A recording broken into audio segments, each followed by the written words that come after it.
Before we begin tonight's story, I have a question for you. Which country are you watching this from?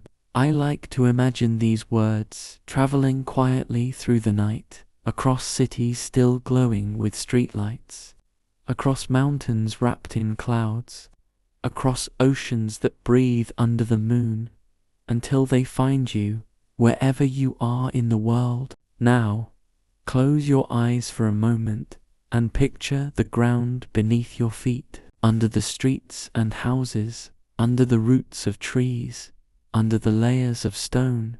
There is another world, a world that does not breathe the air we do, a world that has been sealed for over 2,000 years, a world where rivers of gold flow silently through endless dark tunnels, a world where thousands of warriors stand without moving, yet their eyes seem to follow you, a world built for a ruler who refused to accept death, a man who believed the world, and perhaps time itself, could belong to him forever. Tonight, we are going to that place. We are going to walk the hidden paths beneath the fields of Xi'an, to follow the golden rivers and stand before the heart of the first emperor of China, Qin Shi Huang. Some say his tomb is only history. Others believe it is a living thing, still watching, still waiting. What you will hear tonight is a weaving of what we know,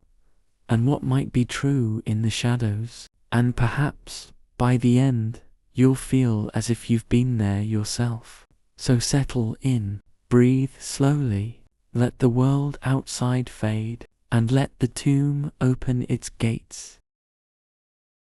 The rain had been falling since before dawn, turning the dust of Shanshi's hills into slow trickles of brown water. Li Wei stood at the edge of the excavation trench, staring down into the layers of earth that had swallowed centuries. The rest of the team had gone back to the tents for warmth, but he stayed.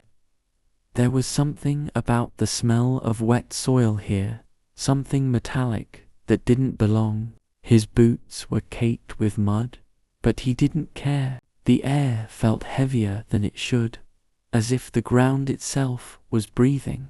He'd come here chasing legends. Officially, he was part of a geological survey crew, brought in to assess soil composition for further excavation near the Qin Shi Huang Mausoleum. Unofficially, he had his own reasons. His grandfather had whispered stories to him as a boy, stories about the hidden rivers of Mercury and the emperor who never died, about statues that were not statues at all, but soldiers frozen mid-breath, waiting for a signal to rise again. Li Wei had laughed back then, but now, standing here with the rain tapping against his hood, he wasn't so sure.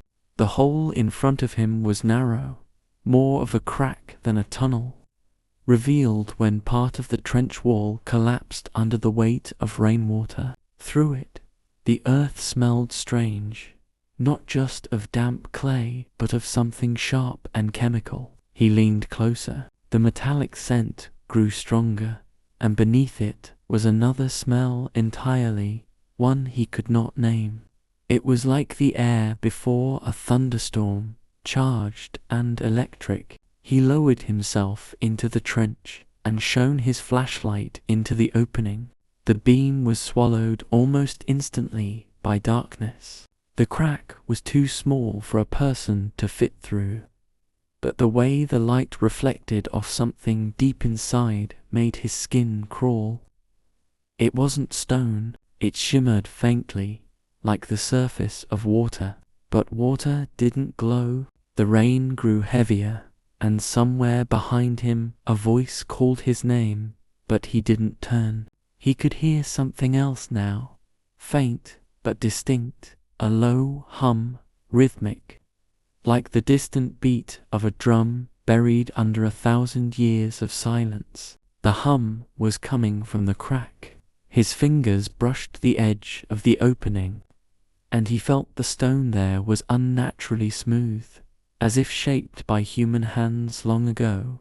He pressed his ear closer, and for the briefest moment, he thought he heard whispers, not words, but the shape of voices. The hum grew louder, and he saw, just at the edge of sight, movement in the glow, and then he blinked, and the rain was gone.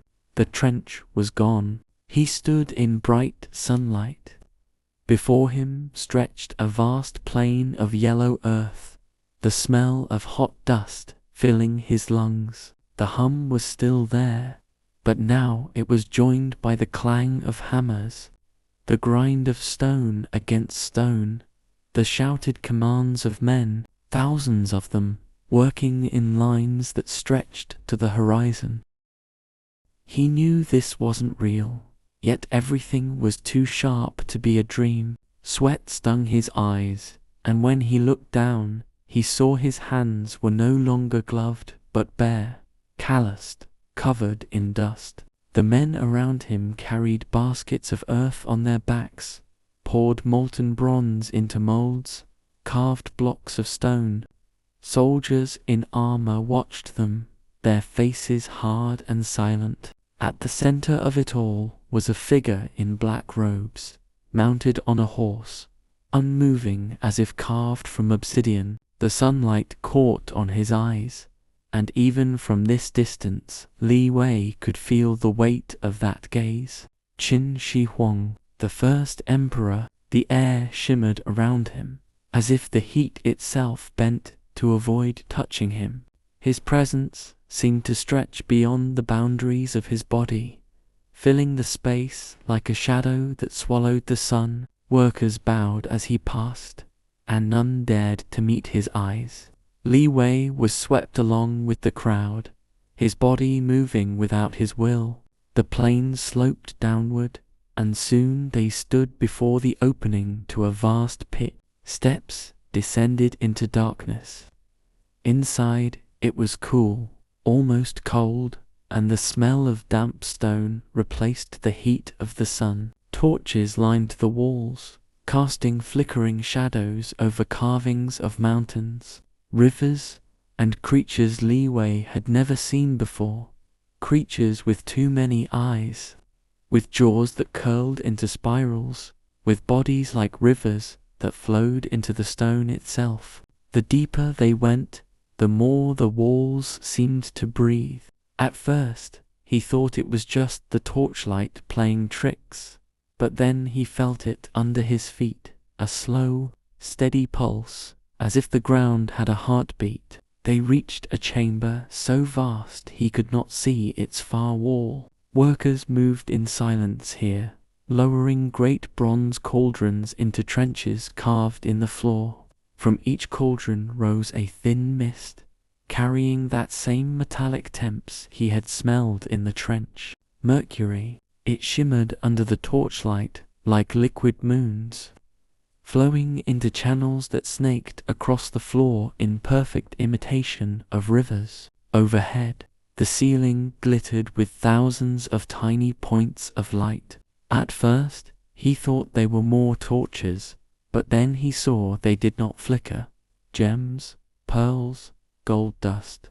They had recreated the night sky underground, each constellation exactly as it would appear on the clearest night. In the center of the chamber was a raised platform. On it stood rows of terracotta warriors, not the weathered, silent figures he had seen in photographs, but shining, freshly painted soldiers. Their armor gleamed with bronze fittings, their weapons razor-sharp, and their eyes followed him as he passed. He told himself it was the torchlight again, but in his gut he knew they were alive in some way, aware of his presence. The emperor stepped onto the platform. He raised a hand, and every worker dropped to their knees. His voice was deep, heavy, carrying through the chamber without echo. Li Wei could not understand the words, but their weight pressed into him, and the pulse under the floor seemed to grow stronger. A figure emerged from the shadows beside the emperor. She was draped in silk the color of fresh blood, her face hidden behind a mask of hammered gold. She carried a vessel carved from a single piece of jade, and from it rose a faint, greenish mist. Even from here, Li Wei felt the cold of it in his bones. She poured the contents into the central channel, and where it touched the mercury, the liquid flared with light, flowing faster as if drawn by some unseen force. The hum became a low roar, and the warrior's eyes gleamed brighter. The emperor turned, and for the first time, his gaze locked onto Li Wei. The world tilted. The hum roared into his skull, and the ground seemed to give way beneath him. The heat of the plain, the cold of the chamber, the metallic temps of mercury, all of it rushed together, swirling into darkness. When his eyes opened again, he was back in the trench. The rain had stopped, but his hands were bare, streaked with dust that smelled of bronze and fire. The crack in the wall was still there, but the glow had faded. Only the smell remained, sharp and impossible to ignore. He looked around. The excavation site was silent. The tents stood still in the damp air, and not a single person was in sight. He tried to call out, but the sound seemed to die before it left his lips. Then he realized it wasn't silence at all. The hum was still there, softer now, but steady, coming from deep within the earth. And somewhere far below, in that impossible chamber, the terracotta warriors were still watching. The rain had left the world smelling of wet stone and broken roots. Li Wei stood in the trench with the faint hum still in his ears. It seemed to grow louder when he faced the crack, fading when he turned away. The other archaeologists were gone, their absence like a gap in the air, but he could not bring himself to search for them. His pulse beat in time with the sound below. He told himself it was just curiosity that kept him here. Yet there was something more, something older, tugging at him like a rope tied around the spine. He crouched low, shining his flashlight again into the narrow opening. The beam slid over damp rock until it caught on the faint shimmer deep within, a reflection like moonlight on moving water. The air wafting up was heavy, metallic, tinged with the same strange charge he'd felt earlier, as though the earth carried a storm inside it. He reached into his backpack and pulled out a small, collapsible shovel. It wasn't standard procedure to widen a crack on his own, but he didn't care. Each strike of the blade into the damp earth felt strangely muffled, as though the soil did not wish to be moved. Clumps fell away slowly, revealing more of the smooth, worked stone beneath. His gloves slid against it, too perfect for something buried for 2 millennia. The hum grew clearer as he worked, until it seemed to thread through the marrow of his bones. He lost all sense of time. Minutes or hours could have passed before the gap was large enough for him to slip through. The opening led downward at a shallow angle, and without thinking, he pushed his flashlight into the darkness and crawled after it. The tunnel's walls were close, the stone cool beneath his hands. In places, faint carvings marked the surface, curling lines that might have been waves. Coiled dragons whose eyes seemed to glint as his light passed over them. The smell of metal thickened, mingling now with the faint scent of burning resin. The hum became layered, no longer a single tone but a weave of many, like voices singing in a language he couldn't name. The tunnel opened suddenly into a larger space. Li Wei stood and found himself in a narrow hall lined with statues. They were not the familiar terracotta warriors of the museums, but taller, more elaborate figures in flowing robes, each holding an object, a scroll, a vessel, a sword. Their faces were too lifelike, the expressions not frozen but caught in the act of changing, as if they might finish a thought at any moment. He avoided their eyes, though he could feel them on his skin. At the far end of the hall, the hum deepened into a slow, rolling vibration.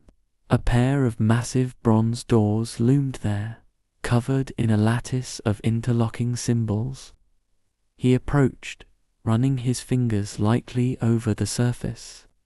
The symbols were warm, impossibly warm for metal untouched by sunlight. Without knowing why, he pressed his palm against the center. The vibration leapt into his body, and the world shifted. He was standing in another place, another time. The air was hot and dry, tasting of smoke. Night had fallen, and the sky above was thick with stars, the constellations sharp and unfamiliar. Fires burned along the ridges of half-built walls, throwing long shadows over the endless plain. Rows of laborers moved in silence, hauling stones so massive they seemed beyond human strength. Overseers stalked between them, whips hanging at their sides. The hum was here too, but in this time it came from the ground itself, a constant note beneath the shuffling of feet and the creak of wooden cranes. A figure moved toward him, tall, lean, robed in deep blue. His face was lined like weathered rock, his eyes sharp with the light of someone who sees far beyond what is in front of him. He carried a staff, tipped with a piece of black jade that seemed to drink the firelight. Li Wei felt no fear, only recognition, though he did not know from where. The man stopped before him, looking not at Li Wei but past him, as if gazing through time.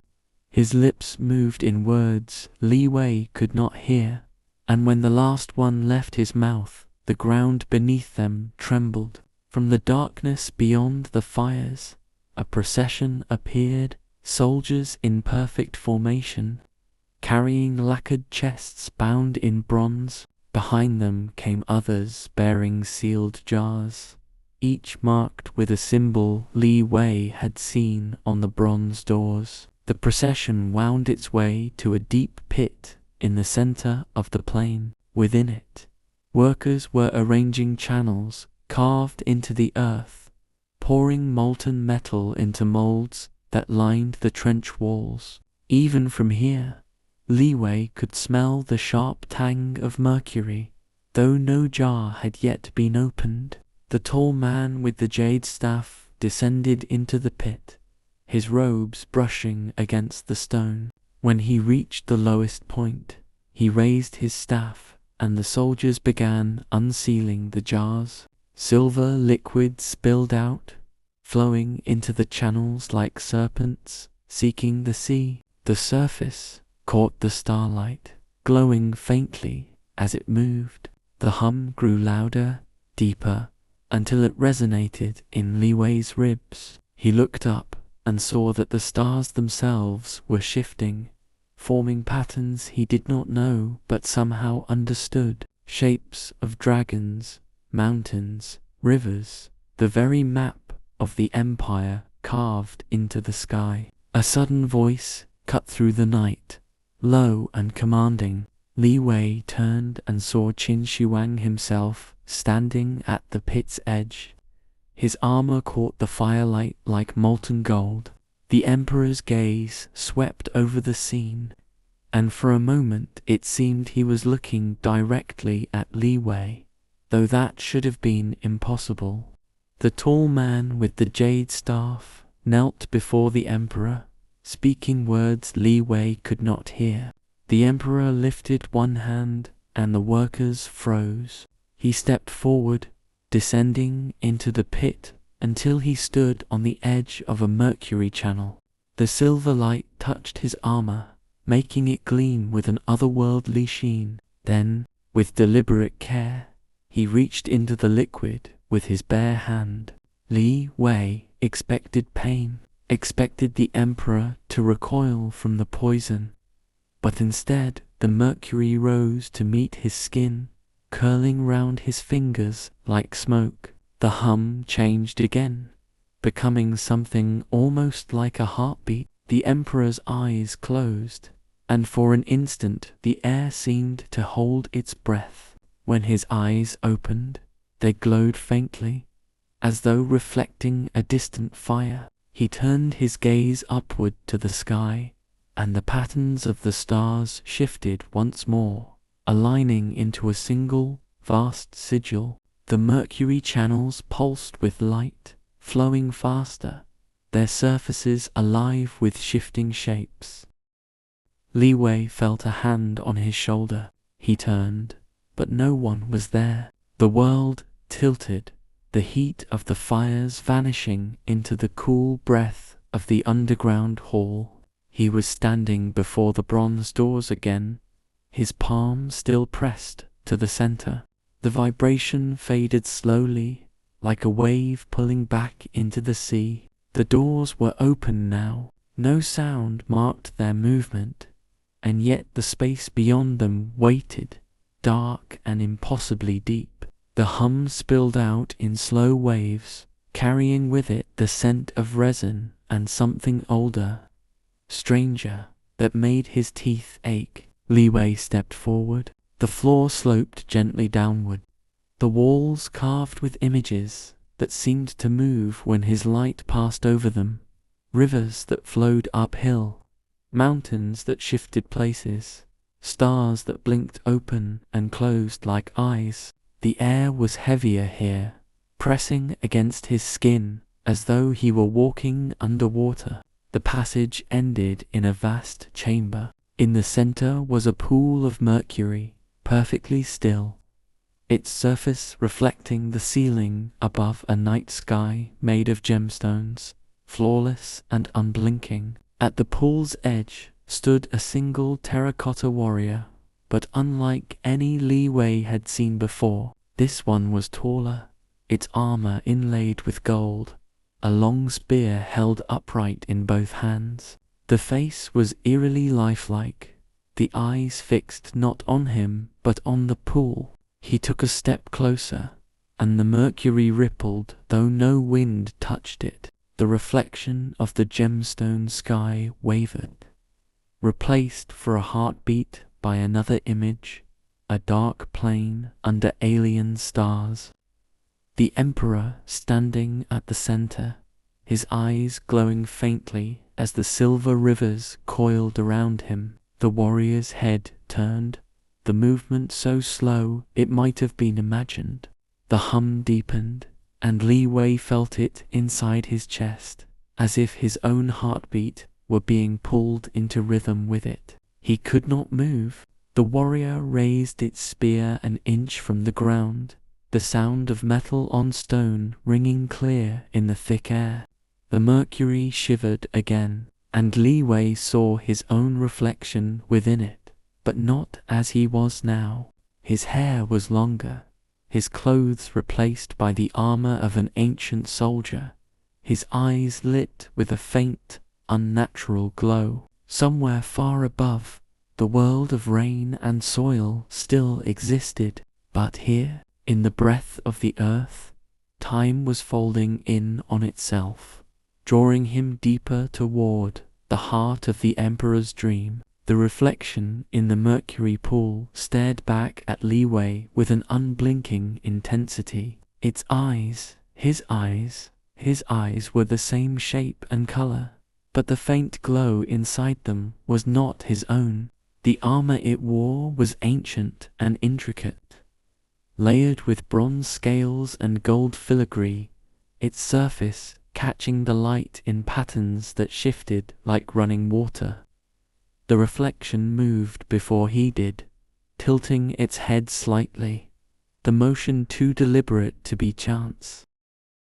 The air around the pool trembled. The hum, which had been a steady pulse, grew into a rolling wave that pushed against his chest. His flashlight flickered once, twice, then went out entirely, leaving the chamber lit only by the strange silvery light rising from the mercury. It was enough to see that the lone terracotta warrior had shifted again. Its spear was no longer resting upright, but angled slightly toward him, the golden inlays along its armor glimmering faintly. Li Wei tried to step back, but his legs were slow to obey, as if moving through a dream. The reflection in the mercury did not retreat. Instead, it reached forward, and the surface of the liquid broke without sound. The mirrored hand extended upward, the mercury clinging to it in strands that twisted and coiled like serpents. The first drop touched his wrist, cold enough to burn. It sank into his skin before he could recoil, and in that instant the chamber dissolved around him. He was standing in blinding sunlight once again, on the vast plain of yellow earth. The air was alive with the clamor of hammers and chisels, the cries of foremen, the snort of horses pulling laden carts. Workers swarmed like ants across a landscape reshaped by will alone. He looked down and saw that he was wearing the same armor as the figure in the mercury. A bronze helm sat on his head, the crest casting a shadow across his eyes. His hands were not his own, larger, stronger, the skin tanned and scarred from long years of labor and battle. A heavy spear rested in them, its shaft polished smooth by use. He knew without knowing how that he was no longer a stranger here. He belonged to this time, this place, this army. And as he turned, the Emperor's gaze met his from atop a black stallion. Qin Shi Huang's expression was unreadable, but in his eyes burned the same faint glow that had haunted the reflection in the pool. The Emperor raised one hand, and the work halted. A stillness spread outward from him, silencing even the wind. He spoke, his voice resonant and deep, the words in an ancient tongue, yet somehow understood. He spoke of a wall between life and death, a wall that could be broken by those with the strength to shape the world. He spoke of rivers that did not dry, of stars that did not fade, of a place where the seasons could not touch a man. And he spoke of a guardian, a single soul bound to his will, forged from flesh and stone, to stand watch until the last grain of the last hourglass fell. Li Wei felt the gaze of every soldier turn to him. He wanted to protest, to step away, but his feet held firm. The Emperor's eyes narrowed, as if sealing something invisible into him. The hum began again, this time not from the ground, but from within his own chest. The vision shifted without warning. It was night.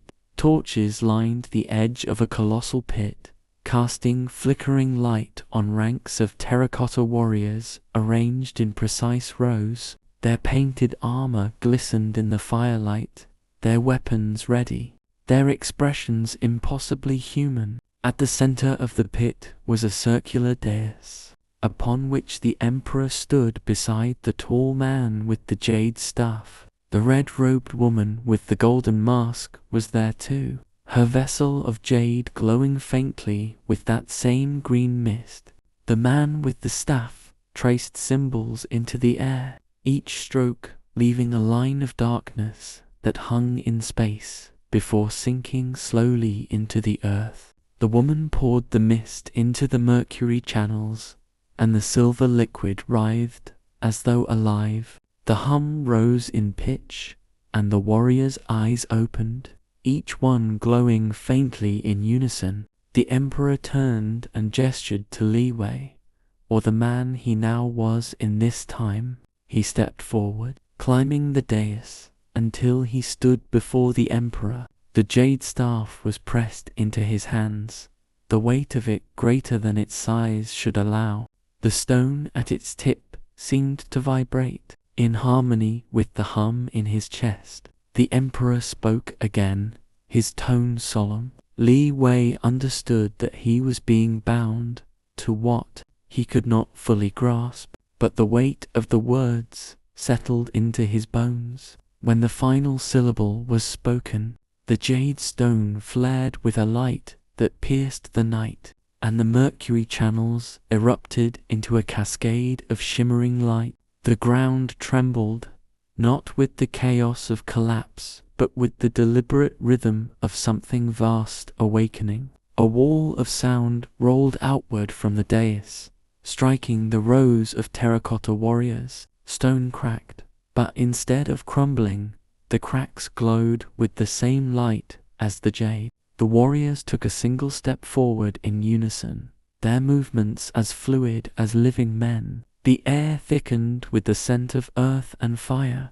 and Li Wei knew in that moment that these were not mere statues. They had never been. The emperor stepped down from the dais and walked the length of the first row, his hand brushing the nearest warrior's shoulder.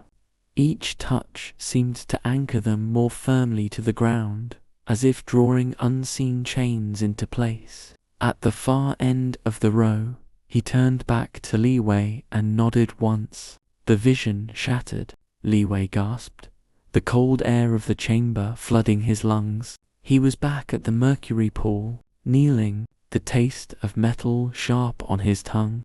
His reflection still knelt in the liquid, but now its armor was cracked with faint lines of glowing gold. The glow spread slowly, pulsing in time with the hum. The terracotta warrior beside the pool had shifted again. It now faced him directly, the spear angled low, the tip inches from the edge of the mercury. Its head tilted slightly, as though listening to something far away.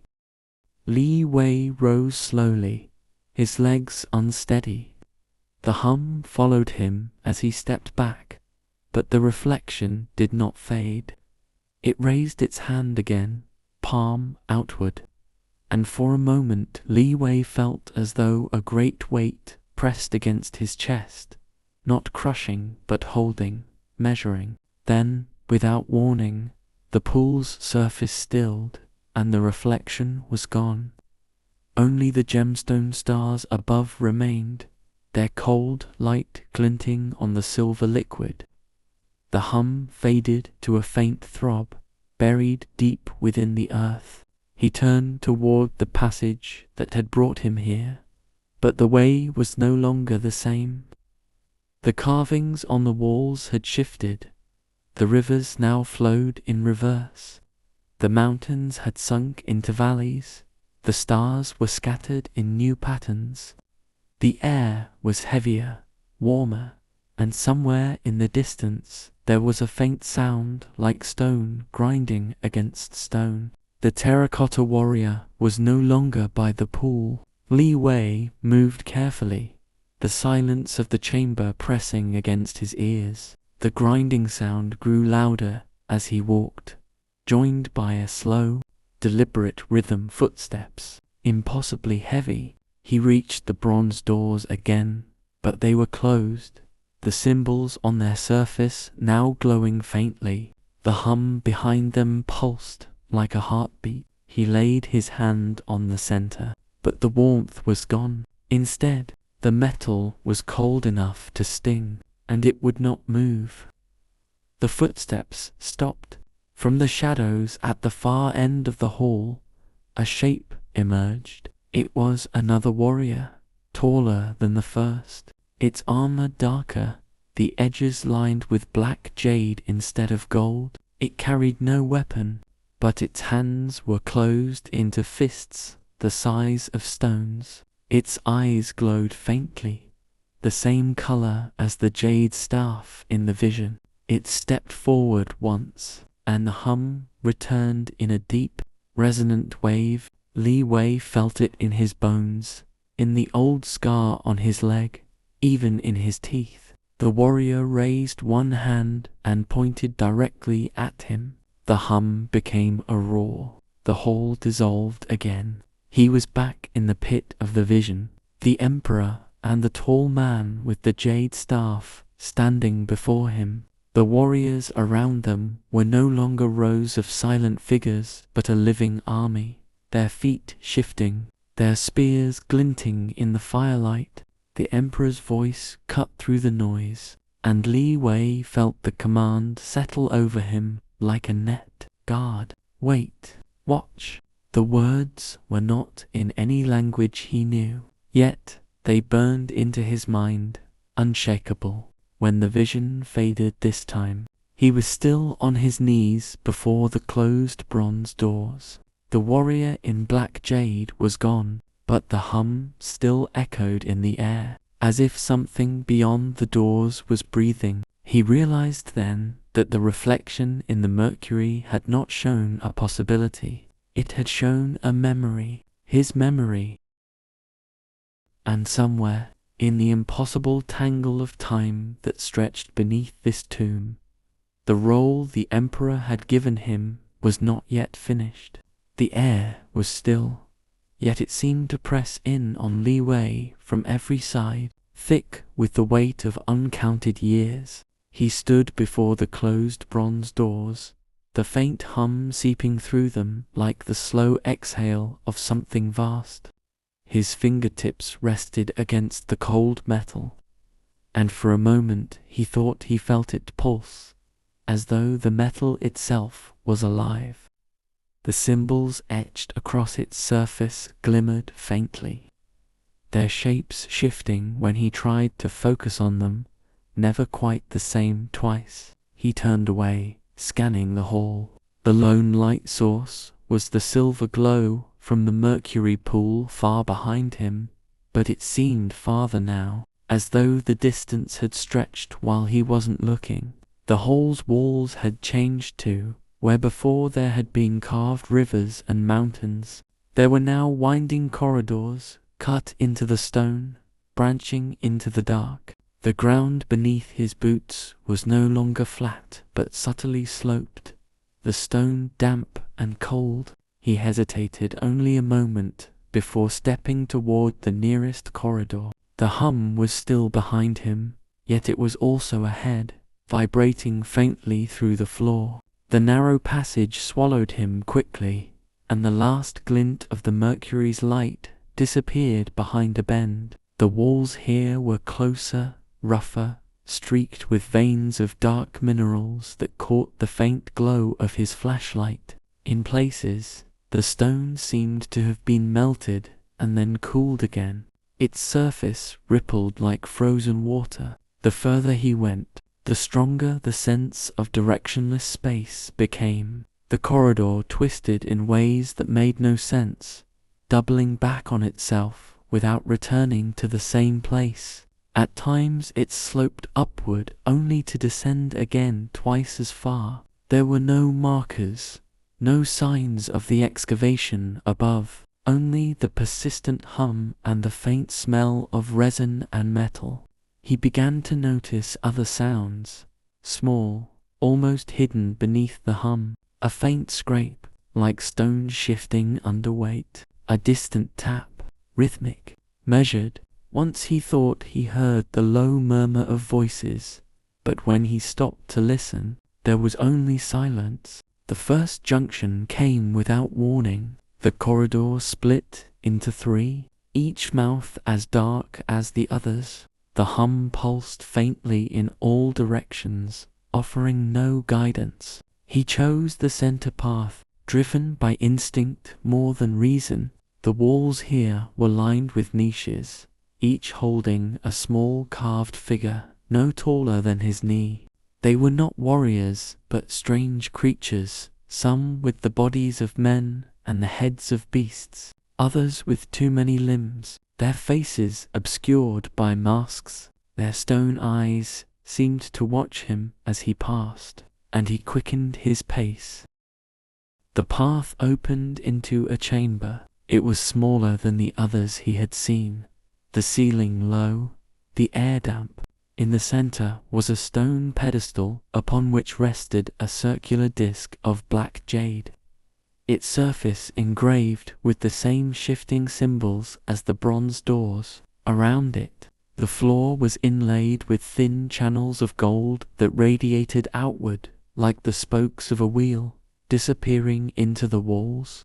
The hum here was different, more focused, as if it were coming directly from the disc. He stepped closer, feeling the air grow colder. The jade's surface seemed to ripple faintly, though it was solid to the touch. His fingers brushed it, and the cold shot through his hand into his arm, sinking into his chest like a drop of ice water. The chamber dissolved. He was back under the open sky, the night wind sharp and dry against his face. The plain stretched out around him, ringed by mountains whose peaks were hidden in shadow. Fires burned in the distance, and the silhouettes of workers moved like ants against the glow. The hum was there too, but now it came from hundreds of voices chanting in unison, the sound low and resonant, echoing off the stone. Before him stood the tall man with the jade staff, his eyes reflecting the firelight. He traced the staff in a slow arc, and where it passed, the air shimmered like heat over stone. Behind him, the emperor stood, his gaze fixed on the horizon, his armor catching the light with each flicker of the flames. The ground trembled beneath their feet. From the darkness came a procession, not soldiers this time, but robed figures carrying vessels of jade, bronze, and clay, each sealed with wax and bound in silk. They moved with slow precision, as though every step was measured. The chanting grew louder as they approached, and the air thickened with the scent of burning resin. The vessels were placed on the ground in a precise pattern, matching the golden lines that Li Wei had seen on the floor of the chamber. The tall man spoke, his words deep and deliberate, and the vessels were unsealed, one by one. Silver liquid spilled from them, flowing along shallow channels carved into the earth. The mercury caught the firelight, glowing faintly as it spread. When the last vessel was emptied, the emperor stepped forward. He raised his hands, and the chanting ceased. In the silence, the hum swelled, as if the earth itself were answering him. The mercury began to move on its own, forming shapes, rivers, mountains, the great wall of the empire. The lines pulsed with light, and for a moment the entire plain was reflected within them. The emperor turned to Li Wei, or the man he now inhabited in this vision, and spoke a single word. The jade staff was placed in his hands, and the cold from the stone sank into his bones. The hum rose to a roar, and the shapes in the mercury shifted again, now forming a maze, not on the surface, but deep underground. The sight of it made him dizzy, for it seemed to have no beginning and no end, only paths folding endlessly into one another. The vision cracked like breaking glass. He was back in the small chamber, his hands still resting on the black jade disc. The cold lingered in his bones, and his breath clouded the air. The golden lines in the floor pulsed faintly, as though something beneath was moving. The hum was stronger now, and it no longer felt like it came from a single place. It was everywhere, in the stone, in the air, in his own heartbeat. He stepped back from the pedestal. The only exit from the chamber was the corridor he had come through, but as he turned toward it, he found it was no longer empty. A figure stood there, blocking the way. It was a terracotta warrior, taller than most, its armor lacquered, a deep red, the edges inlaid with silver. In its hands was a halberd, the blade curved and sharp. Its eyes glowed faintly, the same unnatural light he had seen before. It did not move, but the hum deepened, vibrating in the air between them. Li Wei did not try to speak. Words felt useless here. Instead, he stepped slowly to the side, his back brushing the cold stone of the wall. The warrior's head turned slightly, following his movement. The hum shifted, becoming almost like a slow, deliberate heartbeat. Without warning, the warrior took a single step forward. The sound of stone on stone echoed through the chamber, and the cold deepened. Li Wei moved toward the opposite side of the pedestal, keeping it between them. But the warrior mirrored him exactly, its steps slow, inevitable. The golden lines in the floor pulsed faster, and the jade disc trembled faintly. Li Wei's eyes were drawn to it, despite himself. The symbols on its surface were no longer still, they were moving, rearranging themselves into new patterns, each one vanishing before he could fully see it. The hum and the pulse of the lines merged into a single rhythm, and the air seemed to thicken, making it hard to breathe. The warrior stopped. For a moment, everything was still. Then, with a sound like stone splitting, the pedestal began to sink into the floor. The golden lines flared with light, flooding the chamber with a brilliance that burned in his eyes. The hum roared, and the walls seemed to twist, the stone folding inward until the space no longer resembled the room he had entered. When the light faded, he was standing at the mouth of another corridor. Behind him, there was no chamber, no pedestal, no warrior, only smooth, unbroken stone. Ahead, the corridor stretched into darkness, the hum drawing him forward. He took a breath, tasting metal on the air, and stepped into the maze that had been waiting for him for over 2,000 years. The corridor ahead was narrow, the ceiling low enough that Li Wei's head brushed it if he stood straight. The hum was softer here but constant, a sound that seemed less like something heard with the ears and more like something remembered by the bones. The air was cooler, and with each step he felt the damp stone draw the heat from his body. His flashlight's beam cut only a short way ahead, swallowed quickly by the dark. The stone beneath his boots changed as he went, first rough and unshaped, then gradually more worked, the marks of chisels faint in the walls. In places, the stone was polished to a strange black sheen, reflecting just enough light to suggest shapes that were never truly there when he looked. Once, he thought he saw a figure just at the edge of the reflection, tall, thin, its face hidden, but when he angled the light again, there was only the smooth wall. The passage widened without warning, the walls falling away into darkness on either side. He stood on the edge of a ledge, his flashlight beam catching only a faint shimmer far below. The hum was louder here, echoing up from the unseen depths, and the air smelled faintly of resin and metal. He crouched, angling the light downward, and saw the shimmer move. It was not water, it was mercury. A vast subterranean river of silver flowed below, its surface rippling with a slow, deliberate motion. The light caught in it made it look like liquid moonlight, but even from here he could see that it moved against the slope of the channel, flowing uphill toward some unseen source. Thin wisps of vapor curled upward from it, and the air above shimmered faintly, as though the space itself bent under its presence. The ledge curved away on either side, a narrow path following the river's edge. He chose the right-hand way, keeping his back to the wall, his eyes on the slow, unnatural current below. The hum deepened as he walked, the vibration traveling through the stone into the soles of his feet. The path was uneven, in some places only a few steps wide, in others little more than a jagged lip.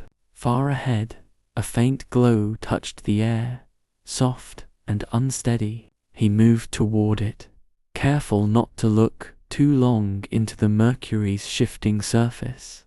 It gave the strange sensation of pulling the gaze in, as if there were something below it looking back. The glow grew stronger until he came to an opening in the wall. The path widened here into a flat platform, and set into the stone was a great wheel of bronze, half buried in the wall itself. Its rim was engraved with patterns that reminded him of river currents, though they bent and crossed in ways that no real water could. The wheel turned slowly, its spokes vanishing into the wall as if part of some vast hidden mechanism.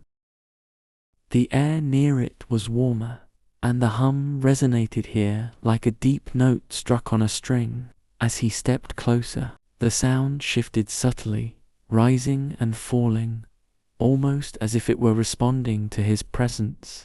His hand moved toward the wheel without his willing it, the cold metal smooth beneath his fingertips. The instant he touched it, the hum surged, and the glow in the air thickened into a haze. The stone under his feet fell away. He was standing on the bank of the river again, not the mercury one beneath the earth, but the yellow-brown waters of the great river above, the one that had fed the emperor's cities. The sun was low, casting long shadows across the water, and the air was heavy with the scent of wet earth. Around him, workers moved in ordered lines, carrying baskets of soil, rolling heavy logs, their movements precise and tireless. Across the river, high scaffolds rose, supporting the beginnings of massive walls. At their center, a great pit yawned in the earth, its sides lined with freshly cut stone. In the pit's center, a channel had been carved, twisting like a snake toward the depths. It was toward this that a procession now moved, not laborers this time, but soldiers in lacquered armor, their helmets gleaming. Between them they carried a chest of black stone, its sides bound in bronze and sealed with wax. Li Wei felt the vision pull him forward until he was among them, the chest's weight dragging at his arms. The soldiers did not speak, their faces expressionless beneath the shadow of their helmets. Step by step, they descended into the channel, the sound of their boots on stone echoing in the enclosed space. At the bottom, they placed the chest on a carved plinth. The tall man with the jade staff was there again, his robes heavy with embroidered patterns that seemed to shift when looked at too long. He traced the staff over the chest, the air shimmering in its wake. The wax seals broke without being touched, and the chest's lid slid aside with a sound like a sigh. Inside was not treasure, but a vessel of the same black jade as the disc Li Wei had seen before. It was filled to the brim with mercury, its surface perfectly still despite the movement around it. The tall man spoke, his words resonating in the narrow space, and the mercury began to rise, flowing upward as though gravity no longer held it. It shaped itself into lines and curves in the air, forming the pattern of the maze. The soldiers watched without expression, though one of them, the one whose eyes Li Wei now looked through, felt the pattern sink into his mind like ink into paper. The maze was not merely a set of walls. It was alive, shifting, folding in on itself, growing like a plant in darkness. It was not meant to be walked by the living. The vision blurred, the hum roared, and Li Wei was back on the ledge, his hand still resting on the wheel. Something moved across the river, At first he thought it was just the shifting reflection of his flashlight, but then the shape rose from the mercury itself, a figure clad in armor, its face hidden by a smooth mask of bronze. It stood in the middle of the river, as though the liquid metal could hold its weight. The hum deepened until it was almost unbearable, and the mercury at the figure's feet swirled into spirals that reached toward the ledge. Li Wei backed away, but the spirals grew, stretching into the air like grasping hands. They did not touch him, but the air around them shimmered, and where they passed, the stone darkened. He turned and moved quickly along the path, the hum following, matching his steps. The ledge narrowed, the wall pressing close on one side, the river pulling at the other. The glow from the wheel faded behind him, and the dark returned, thick and close. The hum shifted again, now a slow, deliberate rhythm, like the sound of distant footsteps. The path ended at another opening, this one leading upward into a set of stairs carved from a single slab of stone. They were steep and uneven, the edges worn smooth. He climbed quickly, the sound of the mercury river fading, though the hum never stopped. The stairs twisted, and the air grew warmer, the smell of resin and metal giving way to something older, the dry scent of earth sealed away for centuries. At the top was a small chamber, its ceiling low, the walls covered in reliefs. They depicted rivers, mountains, cities, all laid out in perfect order, the emperor's domain carved into permanence. But at the center of each scene was a door, its frame surrounded by twisting patterns. In some, the door was open, and from it strange shapes emerged, clouds shaped like beasts, rivers flowing into the sky, mountains with eyes. On the far wall was a niche containing a vessel of bronze. Its lid was sealed with wax, and faint lines of gold ran from it into the floor, forming a web that spread to the edges of the chamber. The hum was strongest here, and the gold lines pulsed faintly, their light flowing toward the vessel. He stepped closer, and the air grew colder. The vessel was warm to the touch, despite the chill around it, the hum vibrating through its metal. The moment his fingers closed around it, the floor seemed to tilt, and the walls dissolved into shadow. He stood once more in the emperor's time, but this was not a construction site. This was the finished chamber, the vessel in place, the golden lines running outward into the maze. The emperor himself stood before it, his eyes fixed on the vessel's surface. Around him, robed figures moved in slow patterns, their steps in perfect unison. They were chanting, their voices blending with the hum until the two were indistinguishable. The emperor placed his hands on the vessel, and the gold lines flared. The hum surged, and the air thickened with a presence that was not human. From the vessel rose a shape, a river of mercury, coiling upward into the form of a dragon, its eyes like molten silver. It moved without sound, circling the chamber, its body passing through stone as though it were water. Li Wei felt the dragon's gaze turn toward him, not toward the soldier he was seeing through, but toward him, the intruder in the vision. It saw him. The vision shattered. He was back in the small chamber, the vessel still in his hands, the hum roaring through it. The gold lines flared once more, then dimmed, and the air grew still. Somewhere below, the river of mercury continued to flow, carrying with it secrets too heavy for the living.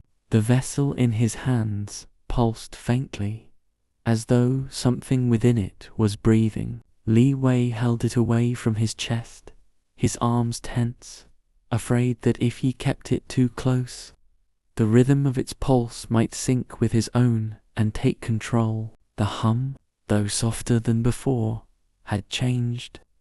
It was no longer the low, steady note that had followed him since he entered the tomb, but a slow undulation, rising and falling like a creature gliding through deep water. The chamber's walls were still carved with the landscapes and doors he had seen before, but their lines no longer seemed fixed.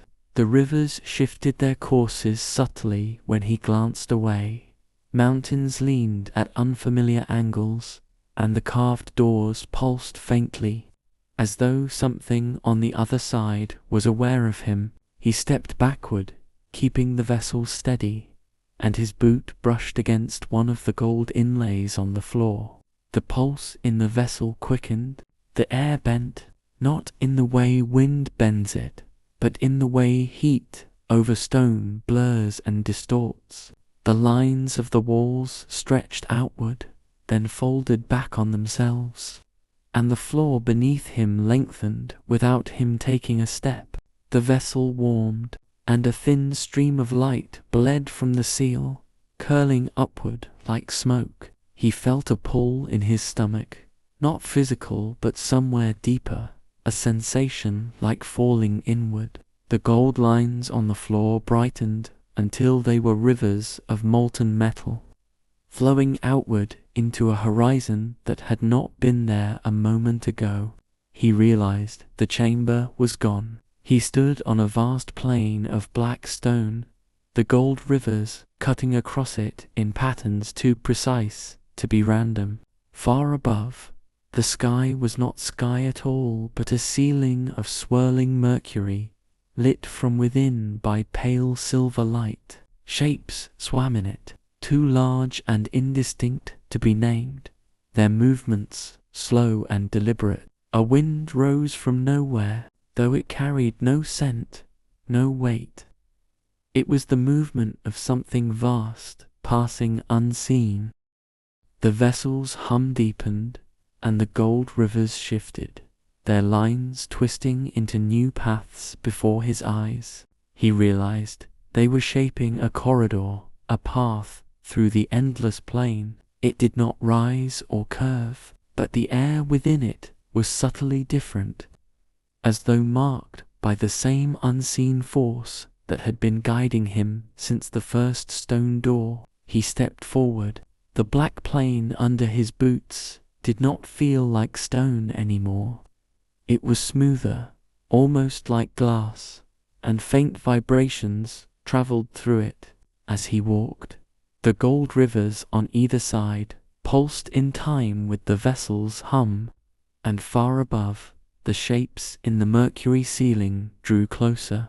He could not tell if they were descending or if the ceiling itself was lowering. Somewhere in the distance, something moved along the path ahead. At first, it was only a ripple in the gold light, like heat distortion, but then it solidified into a form, tall, scaled, its body twisting like smoke caught in water.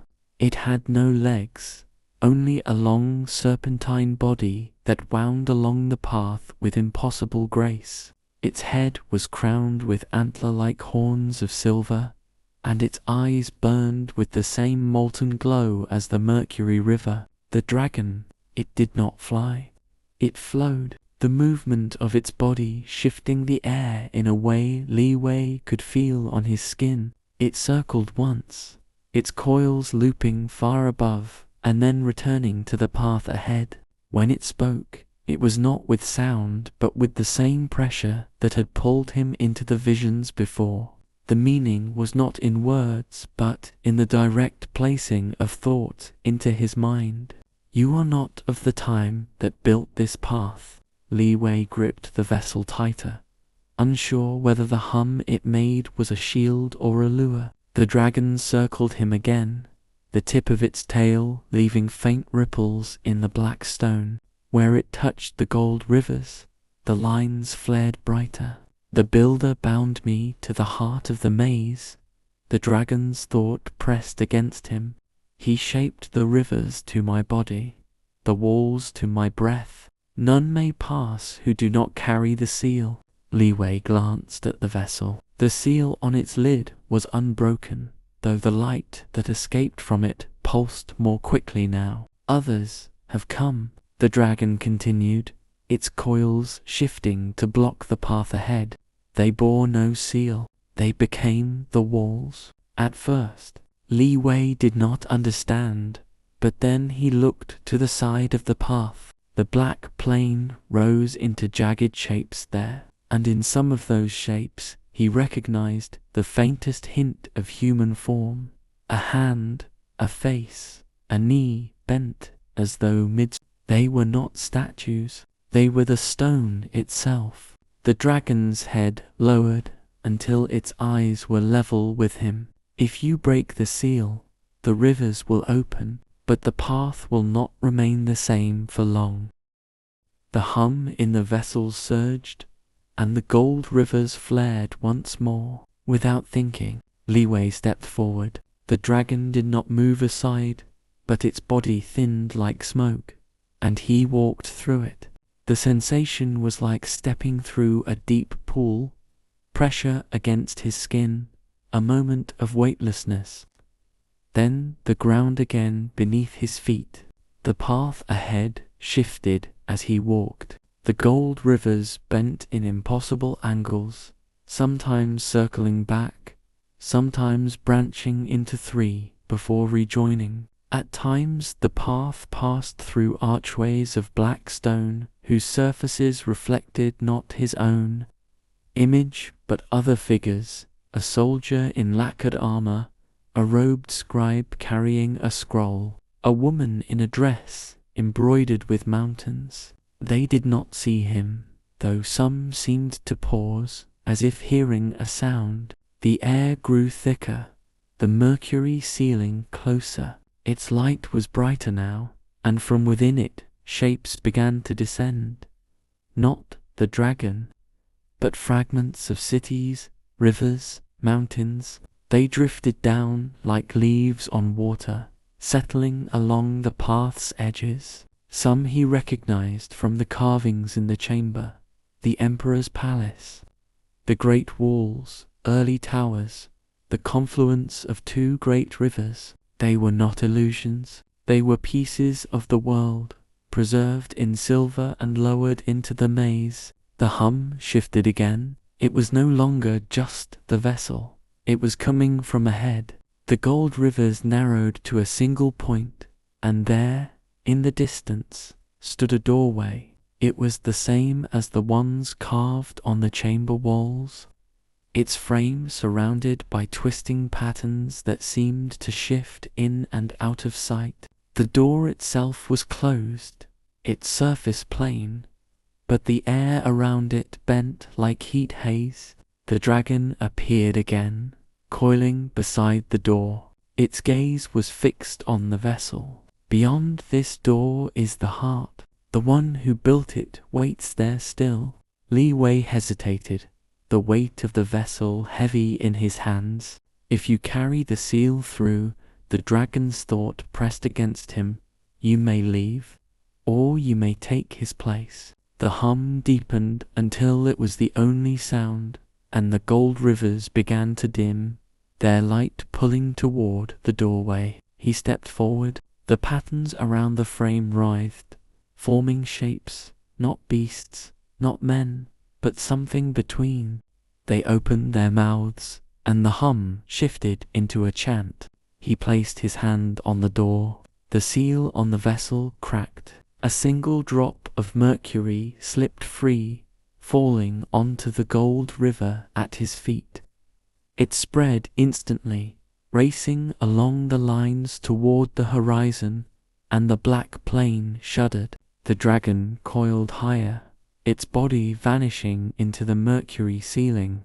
The door dissolved, not swinging open but unraveling into threads of silver light.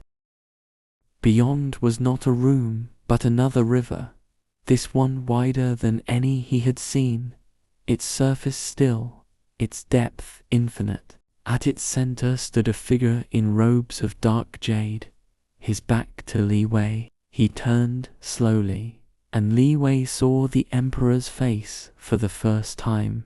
It was not the stern, lifeless mask from history books. It was alive, the gaze sharp and searching, the mouth neither smiling nor frowning. His hands rested on a staff of black stone, and at its tip coiled a miniature dragon of silver light. "You have brought it," the emperor said, though the voice was not sound, but the same mind pressure as the dragon's. Li Wei looked down. The vessel was gone from his hands. It sat now at the emperor's feet, its lid open, the mercury within perfectly still. "This maze," the emperor's thought continued, "is my kingdom that does not fade. Above, walls crumble. Here, the rivers stay." The mercury river beside him began to move, its surface rippling as shapes formed within cities, armies, mountains, stars. They flowed past, endless, a history without end. "You may leave," the emperor said, "but if you do, you will take nothing. Not the gold rivers, not the visions. You will remember, but the remembering will be heavier than the seal you carried." Li Wei felt the hum fade from the air. The dragon was gone. The mercury river's ripples slowed. The plain beyond the doorway began to dissolve, the gold rivers dimming until they were only faint scars in the stone. He stepped forward into the silver light.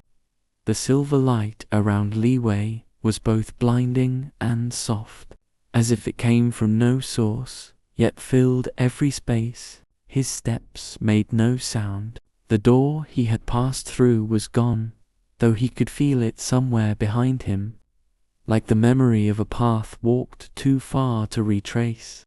The air here was weightless, not thick with age like the chamber before, but neither was it light.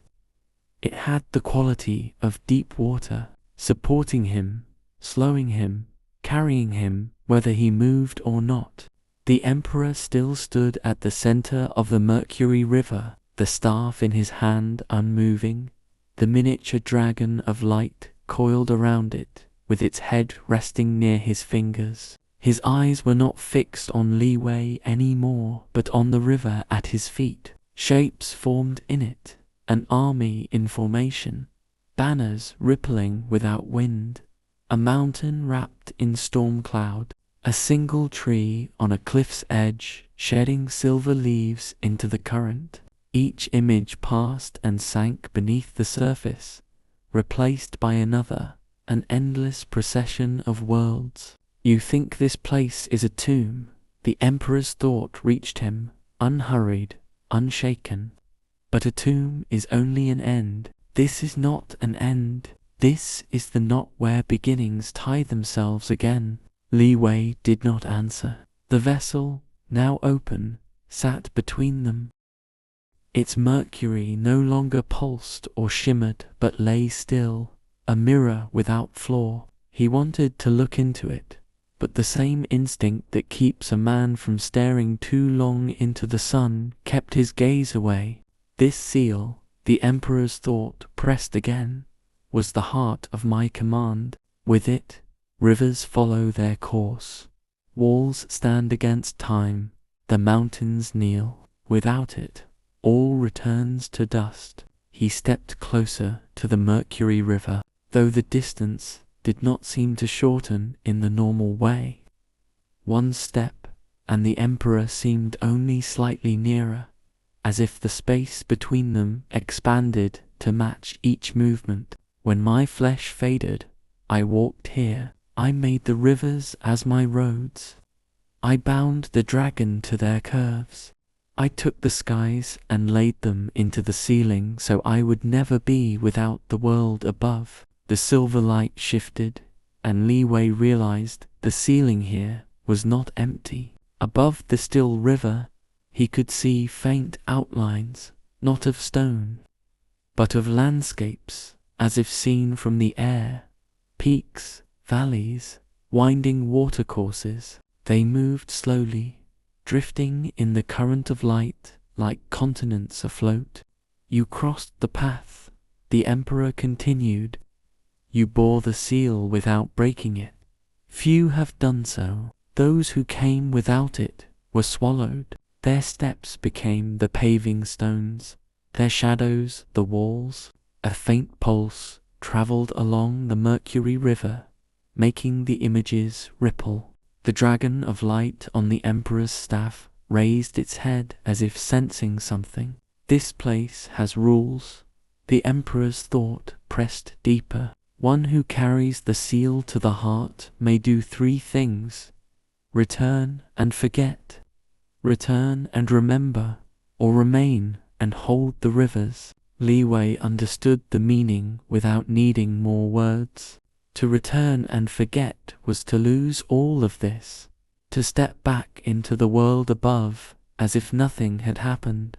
To return and remember was to carry the weight of it always. The knowledge of a place no one would believe, of a power that could not be used. And to remain, that was to take the emperor's place, to bind himself to the rivers, to live as long as they flowed. The light shifted again. For a heartbeat, Li Wei thought he saw himself already standing where the emperor was, the staff in his own hands, the dragon of light wrapped around his wrist. The image faded, replaced by the silver current once more. The emperor's gaze returned to him. Choose. Li Wei felt the weight of the air pressing against his skin. The hum that had followed him since the first chamber was gone entirely now. The silence was absolute. Even his heartbeat seemed muted, as if the space here had claimed all sound. He looked to the river. The images within it slowed. He saw the great wall rising stone by stone, the terracotta army forming one figure at a time, the land beyond the mountains stretching to the edge of the world.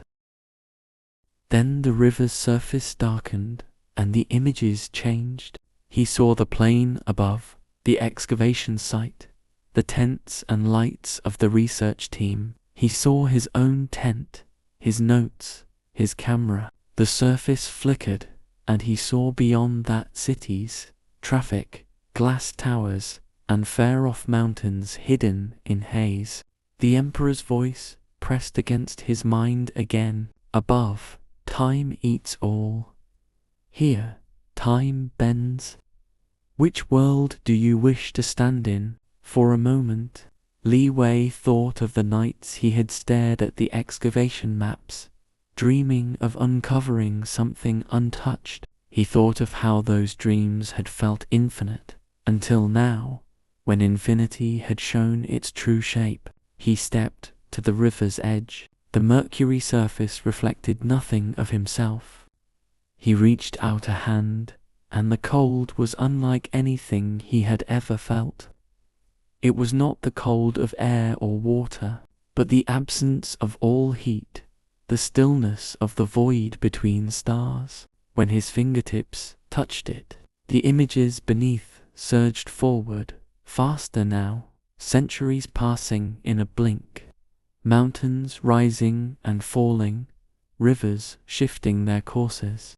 Then he saw the emperor, younger, standing at the mouth of a cavern, the vessel in his hands. He saw the carving of the gold rivers, the shaping of the walls, the dragon's first breath. He saw the sealing of the door, the emperor stepping inside for the last time. The vision broke. The emperor stood before him again, unmoved. Choose, he repeated. Li Wei's mouth was dry, though no breath escaped when he exhaled. He looked one last time at the open vessel between them. Its mercury was still waiting. He thought of returning to the surface, walking out beneath the sun, feeling wind again. He thought of carrying this memory alone, knowing it could never be spoken without being dismissed. And then he thought of remaining here, holding the rivers, becoming the knot in time that others might stumble upon centuries from now. The silver light pressed closer, the space around them tightening. The dragon of light uncoiled from the emperor's staff and floated toward Li Wei, circling his head once before lowering to hover at his chest. Its eyes were the same molten silver as the mercury, and its gaze was patient. Li Wei reached for the vessel. The moment his fingers closed around it, the light shuddered. The mercury inside rose without spilling, forming a perfect sphere above the rim. It began to spin, and the air pulled inward toward it, drawing even the edges of the river into its rotation. The images within the current blurred, then merged into a single expanse of silver. The emperor stepped back. His robes flowed like smoke, their edges dissolving. The dragon of light returned to his staff, wrapping around it once before, sinking into the black stone at his feet. Li Wei felt the mercury's weight in his hand shift. It was no longer heavy, no longer physical. It was as if it had moved inside him. His vision dimmed, and the silver light receded. When it cleared, he was standing once more on the black plain, the gold rivers stretching in all directions. The dragon, the great one, not the miniature of light, was coiled before him, its eyes unblinking. "The rivers are yours now," its thought pressed into his mind. "They will change with your will, but they will not obey you without cost." Li Wei looked down. The vessel was gone. The gold rivers at his feet pulsed in time with his heartbeat. The dragon uncoiled, rising until its head was lost in the mercury ceiling. "Walk, and the maze will know your steps. Remain still, and it will remember you." He began to walk. The gold rivers shifted underfoot, forming new paths, new doors, new landscapes. The walls bent, showing glimpses of places he had never seen. Forests of black trees, oceans of glass, cities lit by suns that did not exist above. Each step pulled him deeper into the pattern, and though part of him wondered if he would ever see the surface again, another part already knew the answer. Above, the mercury ceiling began to close, its light dimming as if a great eyelid were lowering. The gold rivers pulsed one last time before settling into their slow, steady glow. And Li Wei walked on, the new keeper of the maze. The first breath of air was dry and cold. The sand whispered against canvas as the wind touched the camp. Above, the stars burned in the black sky, clear and countless, as they had for 2,000 years. A line of pale light on the horizon promised dawn, but for now the plain lay under the still weight of night. The excavation site had changed. The neat rows of tents and lamps were gone, replaced by low shelters of weathered wood and stone. Tools were not made of steel but of bronze and bone. The people moving in the dim firelight wore robes tied with woven belts. They spoke in a language that had not been heard for centuries, yet each sound was clean, as if the air itself remembered how to shape it. No one in the camp knew the name Li Wei. No one had seen the camp he once lived in, or the world he had walked away from. They had come from far-off villages, led by a man with deep-lined skin and eyes that never stayed long on one place. He said there was a city beneath the earth, a palace of rivers and gold, and that they would find it if they followed him. They worked through the night, cutting into the soil with quiet, practiced strokes. The leader marked a point in the center of their digging and told them that this was where the path would open. When they had cleared enough space for a man to stand upright, the earth shifted with a sound like a deep breath. A black stone surface emerged, cold even in the firelight. It was smooth, without seam or carving, yet, when the leader touched it, pale gold lines began to glow beneath its surface. The lines ran outward like veins, forming a pattern that pulsed slowly. The air around the stone cooled further. The wind died. The leader stepped back and gestured for the others to move away. Then he began to speak, not to the men and women beside him, but to the ground itself. The words were low and rhythmic, carrying the cadence of a ritual older than memory. At first, nothing changed. Then the gold lines began to spread, reaching out from the stone into the soil, tracing the ground in a web of light. The workers fell silent, staring as the pattern widened until it encircled the entire camp. The leader stepped to the center and placed both hands on the stone. The gold light flared once, and the ground beneath him dissolved. Without a sound, he sank into the darkness below. The others followed, one by one, their feet finding invisible steps that led down into the black.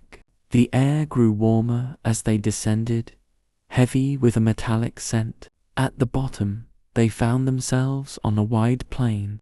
Gold rivers wound across its surface, pulsing with the same slow rhythm they had seen above. In the distance, walls rose like mountains, their black surfaces gleaming in the faint light. The leader stood still, his eyes fixed on the rivers. They curved and shifted as if adjusting to his presence.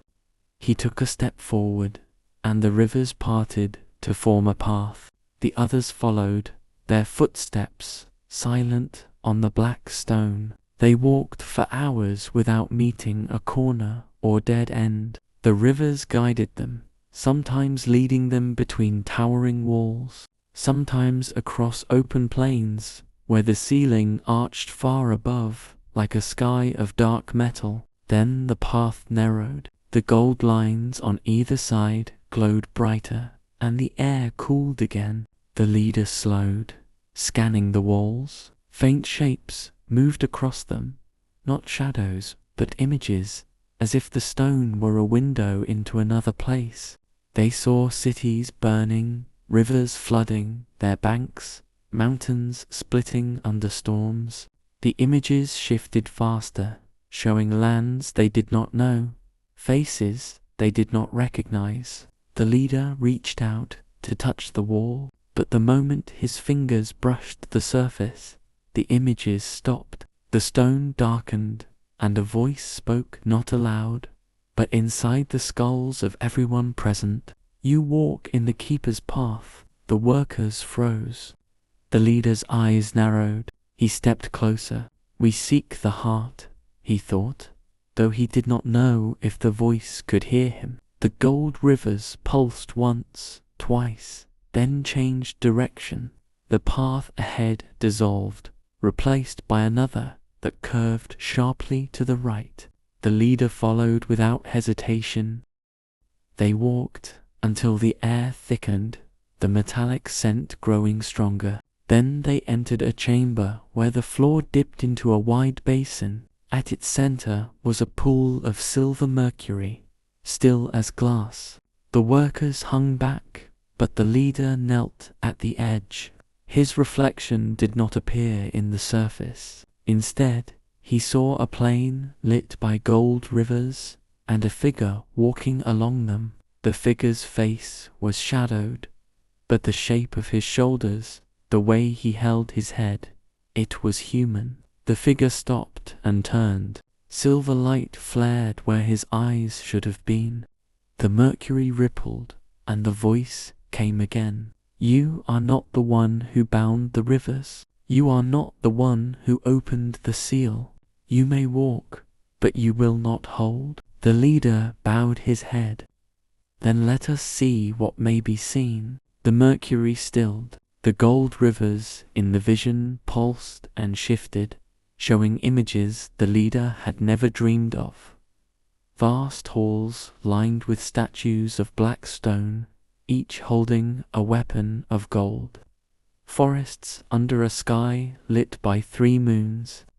Oceans of fire that moved like waves in slow motion. But then the vision changed. The leader saw a city he recognized. His own, but it was broken. Its walls scattered. Its fields drowned. The people were gone. The gold rivers beneath the city pulsed faintly, then dimmed to black. The vision ended. The mercury lay still. The voice spoke one last time. The rivers turn for the keeper alone. The gold lines along the chamber walls dimmed. The leader rose, silent. He gestured for the others to follow him, and they left the chamber without looking back. The maze shifted as they walked. Paths that had been straight now bent.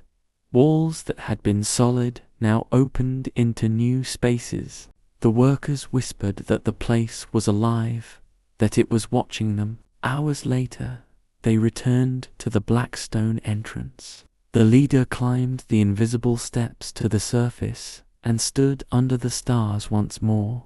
The gold lines on the stone faded, and the wind returned, carrying the smell of dust and far-off rain. The others looked to him for answers, but he gave none. He only said, "We will come again. The rivers have not shown us all they hold." Beneath their feet, far below the plain, Li Wei walked on. The maze shifted around him, sometimes opening into the same chamber the intruders had entered, sometimes closing it away entirely. He had felt their presence, had seen them in the mercury, but he had not spoken. The rivers pulsed in time with his steps, their paths weaving into patterns only he could follow. The dragon's thought stirred once in his mind. They will return. Each time, they will come closer to the heart. Will you open the path? Li Wei gave no answer. He walked on, and the maze moved with him. The first sign came as a vibration under the stone. It was so faint that Li Wei thought at first it was the pulse of the rivers themselves, but the rhythm was wrong. The gold lines in the walls shivered, their steady glow breaking for the space of a breath before returning. The dragon's thought moved in the air around him, not as a whisper, but as the pressure of an unseen current. They have found another way. Far above, the plain looked empty, but the soil shook in places where no wind moved. A line of machines the color of bone rolled across the ground, their treads chewing into the earth. The men and women behind them wore glass over their eyes and metal around their ears. They spoke into the air and listened to voices that came back through wires. They had read the maps. They had studied the old diagrams drawn by hands that never saw the tomb itself. The ground-penetrating sensors told them where the chambers were hidden. The patterns beneath the soil were clear enough to trace, though they could not know which were walls and which were rivers. The team leader, a woman whose hair was bound tight against her head, marked a place where the patterns converged. She spoke into the device at her chest, and the machines stopped. The workers came forward with drills and cutters, setting their teeth against the earth. The sound that followed was not the crack of stone, but a low moan that seemed to rise from under the soil. The leader heard it, but did not pause. She had heard the stories, but stories were not stone, and she was not a believer. The drills cut deeper beneath them in the dark. The black stone of the seal trembled. Gold lines flared like veins struck by lightning. The air in the maze thickened, tasting of iron and rain. Li Wei stopped walking. The dragon's thought pressed again. The seal is not for their hands. Above, the workers stepped back as the drills ground to a halt. The stone they had struck was harder than they expected. Sparks danced where metal teeth met black surface. One of the younger workers reached out to touch it, and the gold light leaped from the stone into his skin. He cried out, though there was no burn, only the sudden cold of deep water. The leader ordered them to keep going. The cutters came forward, their blades tipped with diamond. The sound was high and sharp, like glass breaking in slow motion. The first fracture spread like a hairline crack through ice. Gold light ran into it, and the stone answered with a deep sound, not quite a voice, not quite a roar. It rolled through the ground and into the air, making the workers clutch their chests. In the maze below, the rivers surged. Their gold flow thickened until they looked like molten metal. They shifted in great arcs, tearing open walls and closing others, forming a pattern that pulsed toward the place of the seal. Li Wei moved toward it without deciding to. The maze carried him, turning in ways that should have trapped him but instead released him into broader halls. Statues of warriors watched from the shadows, their stone eyes following him as he passed. The dragon moved with him, unseen but felt, each step matching his own. If they break it, the rivers will flood the world above. Do you care for that world? Li Wei thought of the streets he had walked before falling into the tomb, the voices of people whose names he no longer remembered, the rain that smelled of dust. He gave no answer. The seal above cracked further.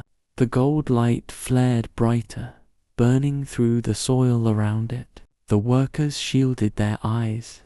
The machines fell silent, as if the sound had been swallowed. Then the ground opened. It did not break in shards, but folded inward, revealing a hollow drop where the seal had been.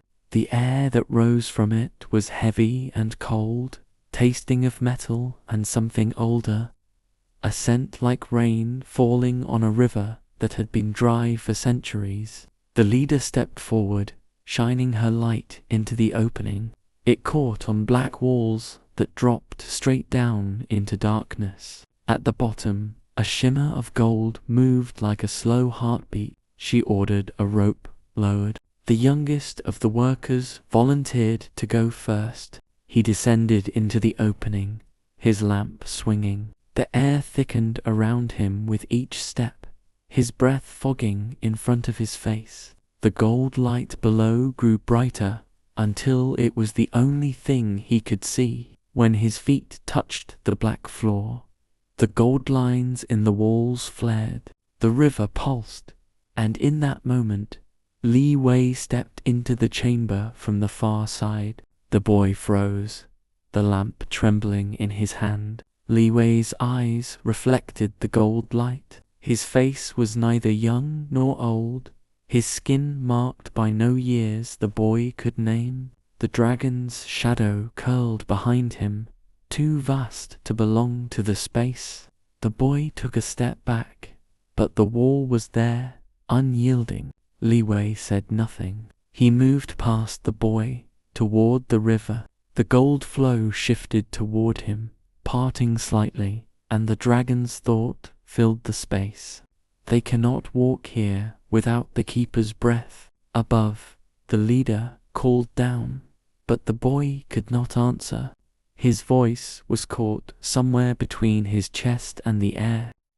Li Wei touched the river with one hand, and the gold flared around his fingers. The walls of the chamber shook. The rope above trembled, knocking dust into the air. The workers began to pull the boy up, but the river's light wrapped around his legs like vines. The dragon's thought came again. One must remain. Li Wei turned toward the boy. His expression did not change, but the gold vines released. The boy rose quickly, the rope straining, and in moments he was gone, swallowed by the dark above. The leader leaned over the edge, shining her light again, but the chamber was empty. Li Wei had stepped back into the maze, and the river closed behind him. The workers sealed the opening for the night, but the leader stayed awake in her tent, watching the ground as if it might rise or sink without warning. She had seen the gold light wrap the boy.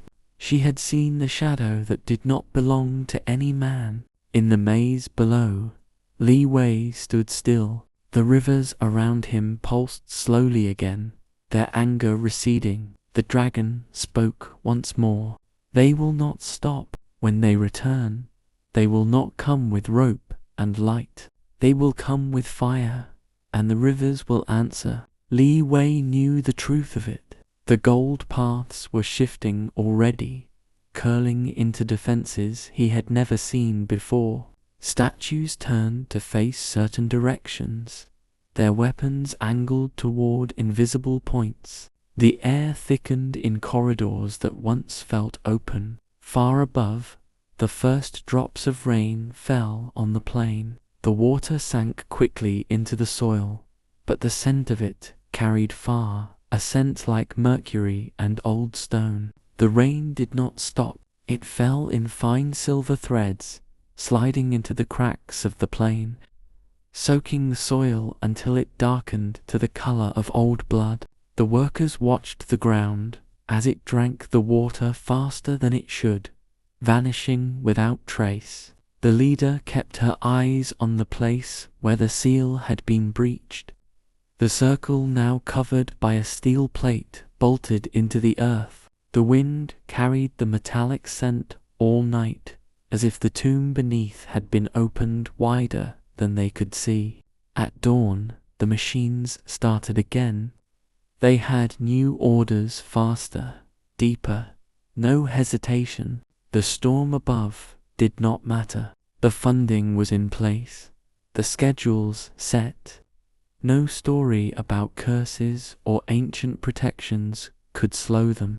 The steel plate was cut away. Beneath it, the black stone walls of the opening shone wet from the rain, but the water did not pool.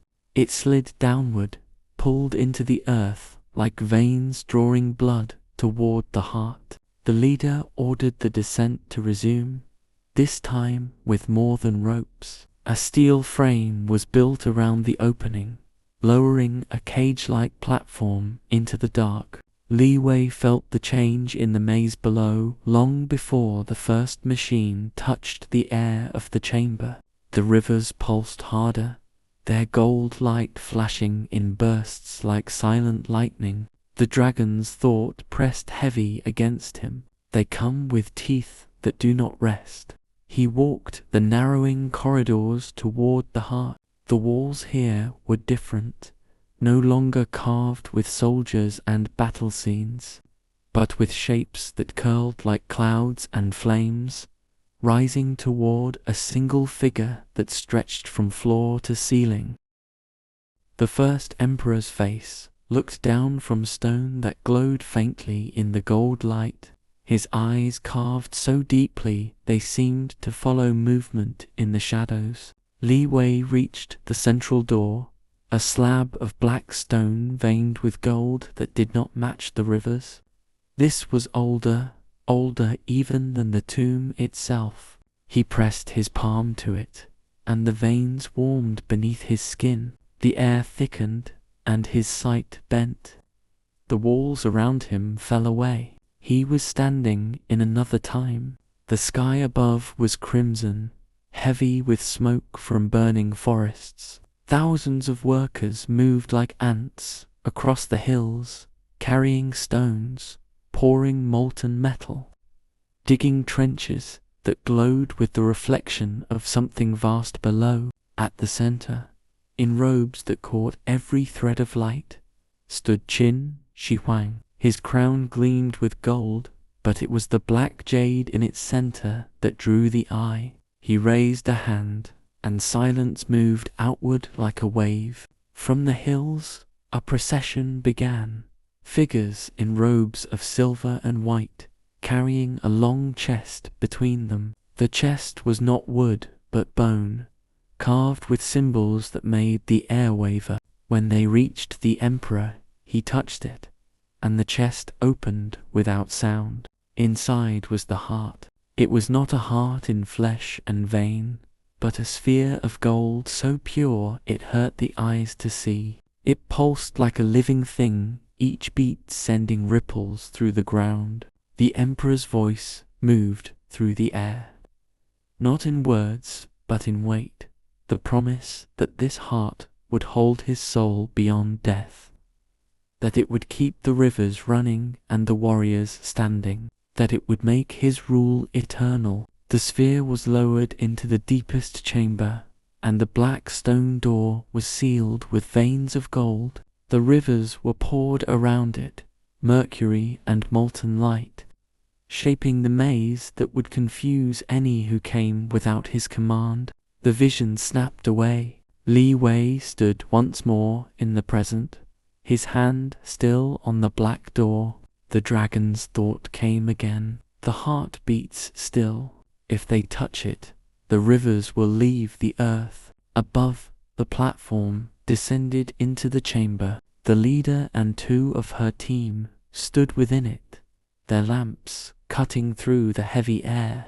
They stepped out, boots striking the black floor. The gold lines in the walls flared at their presence. They walked toward the far wall, tracing its lines, and saw the great door. The leader reached for it, but her fingers recoiled at the heat. She turned to the others, nodding for tools. Drills came forward, their sharp ends biting into the stone. The sound rose high, echoing through the maze like a scream. The rivers shifted violently. Walls collapsed far away, sealing corridors, forcing the gold flow toward the heart. Li Wei stepped between the workers and the door, but they did not see him. To them, the air shimmered as if with heat, and their skin prickled, but they kept going. The first crack split the gold veins. Light burst from it, brighter than the lamps, and the heat became a wave that forced them back. The leader shielded her eyes, but did not step away. The dragon's thought roared now, not in warning but in command. Keeper, choose. Li Wei placed both hands on the door. The cracks closed for a moment, the light dimming, but the pressure from the other side grew unbearable.